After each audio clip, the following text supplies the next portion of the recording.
10वीं क्लास के मेरे प्रिय जिज्ञासु छात्र छात्राओं, इसके पूर्व हमने 3.3 पाठ 3.3 घीसा पर चर्चा किए थे। आज पुनः इसका अंश जो बचा है उस पर चर्चा होगी। मैंने तुमको उस दिन बेटा ये जहाँ से अपन पढ़ेंगे उसके जो महत्वपूर्ण अंश है परीक्षा की दृष्टि से आने लायक, उसकी चर्चा मैंने तुमको किया था, अंडरलाइन या रेखांकित कराया था। कौन था वो देखो। कह नहीं सकती कि अब और कैसे मुझे उन बालकों के दुख सिखाने का ध्यान आए, पर जब बिना कार्यकारिणी के निर्वाचन के बिना, पदाधिकारियों का चुनाव के बिना, भवन के बिना, चंदे की अपील के और सारांश यह है कि बिना किसी चिर परिचित समारोह के मेरे विद्यार्थी पीपल के पेड़ की घनी छाया में मेरे चारों एक हो गए। तब मैं बड़ी कठिनाई से गुरु के उपयुक्त गंभीरता का भार वहन कर सके। लेखिका महादेवी वर्मा कहती है कि इस प्रकार से जब पीपल के छाव में वह अपने विद्यार्थियों के समक्ष चारों तरफ से वहां पर एकत्रित हो जाती है, तो क्या स्थिति पैदा होता है उसका सुंदर सा वर्णन करती है। ये सब पूरे वर्णनात्मक है, विशेष ध्यान देना। देखो आगे चलते हैं। और वे जिज्ञासु कैसे थे, सो कैसे बताऊं। लेखिका कहती है कि वे जिज्ञासु कैसे थे। जिज्ञासु किसको कहते हैं?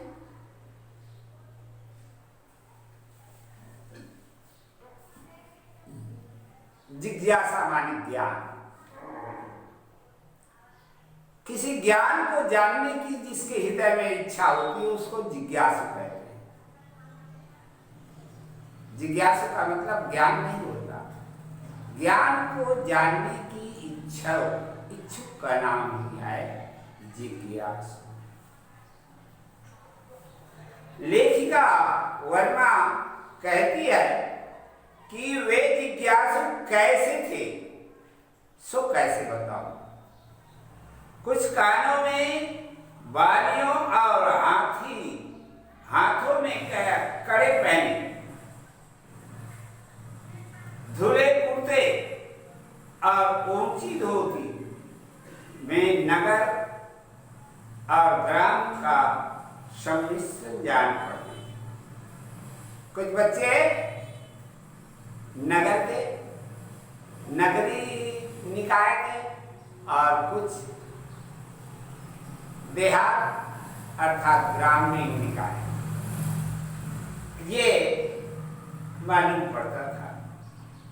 कुछ अपने बड़े भाई के पांव तक लंबा कुर्ता पहने, खेत में है ना डराने के लिए खड़े किए हुए नकली आदमी का स्मरण दिलाते, माने बेढंगा पोशाक। समझ में आ गया ना? ऐसा कपड़ा कि मान लिया जाए एक छोटा सा बच्चा है, उसको बड़ा सियान के कुर्ता पहना के तो कैसे लगी बोला, बड़ा बेढंगा हो जाएगा। तो उसी तरह से कपड़ा एक पहने थे, उपयुक्त पोशाक में नहीं थे। इस प्रकार से उभरी हुई पसलियों, बड़े पेट और टेढ़ी दुर्बल टांगों के कारण अनुमान से नहीं हो कि मनुष्य संतान की परिभाषा में आ सकते थे, और कुछ अपने दुर्बल, रूखे और मलिन मुखों की करुण सौम्यता और निझम पीली आंखें में संसार भर की उपेक्षा बटोरे बैठे थे। बच्चों की स्थिति का चित्रांकन करती है लेखिका। विभिन्न शक्ल के बच्चे जो हैं इस प्रकार से ज्ञानार्जन करने के लिए पीपल पेड़ के नीचे प्रस्तुत थे।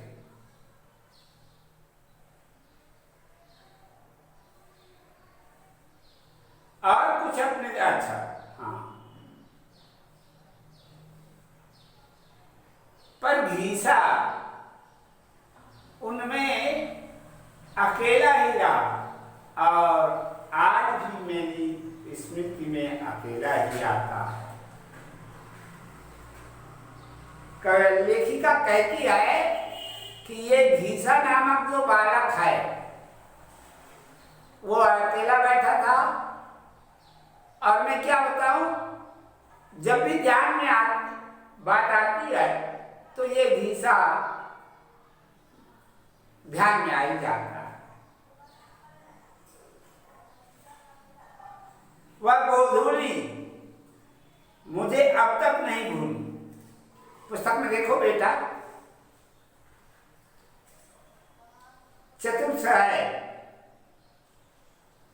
पैराग्राफ, पृष्ठ क्रमांक 56 चल रहे हैं।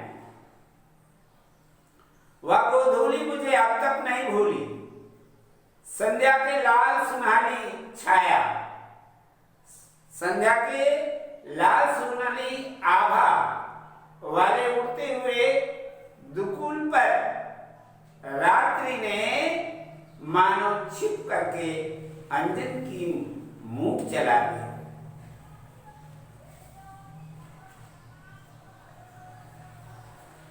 जब सूर्यास्त होने का समय आता है, भगवान सूर्यनारायण अस्ताचल में चले जाते हैं, तो जो स्थिति पैदा होती है प्रकृति की, उसका चित्रांकन करते हुए लेखिका महादेवी वर्मा कहती है कि इस तरह से जो है वातावरण दिखाई देता है।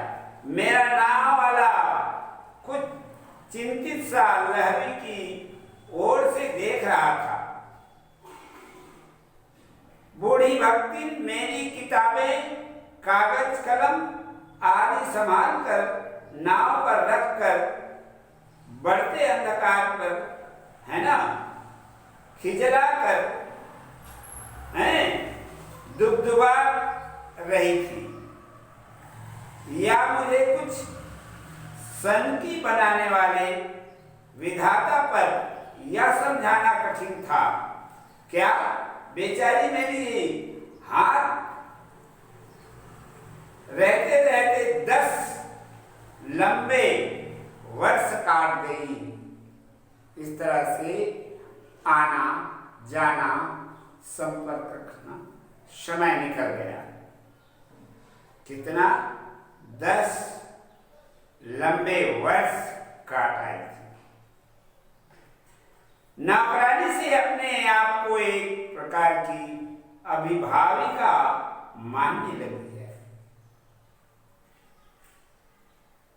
वह नौकरानी थी, और अब जब सीनियर हो गई, माने ज्यादा दिन हो गए काम करते, तो ज्यादा दिन जब हो जाते तब वो घर के ज्यादा नजदीक हो जाते ना, तो वैसे ही विद्यालय की वह जो है नौकरानी की जगह अभिभावक, ऊंचे पर, जाने ना, देखभाल करने वाला अभिभावक कहते हैं उसको, समझ में आया? जैसे अभी इस महामाया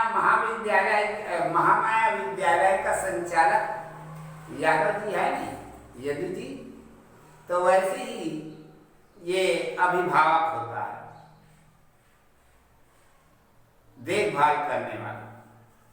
ठीक,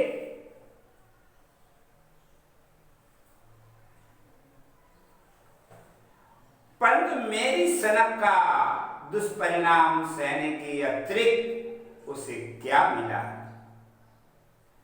सहसा ममता से मेरा मन भर आया, परंतु नाव की ओर बढ़ते हुए मेरे पैर फैले हुए अंधकार में से एक स्त्री मूर्ति की अपनी ओर आ देख ठिठक गए।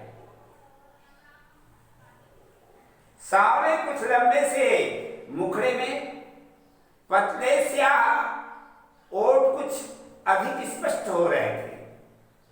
आंखें छोटी पर व्यथा से आर्द्र थी। व्यथा से आर्द्र थी, क्या मतलब है? व्यथा माने दुख, और आर्द्र का मतलब होता है, आंखें आर्द्र कब होगी? जब आंखों में आंसू आ जाएगा। और आंसू कब आएगा? जब हृदय में वेदना होगी, जब हृदय में दुख होगा, तो करुणा भरी स्थिति आएगी और आंखों में इस तरह से आर्द्रता झलकेगी।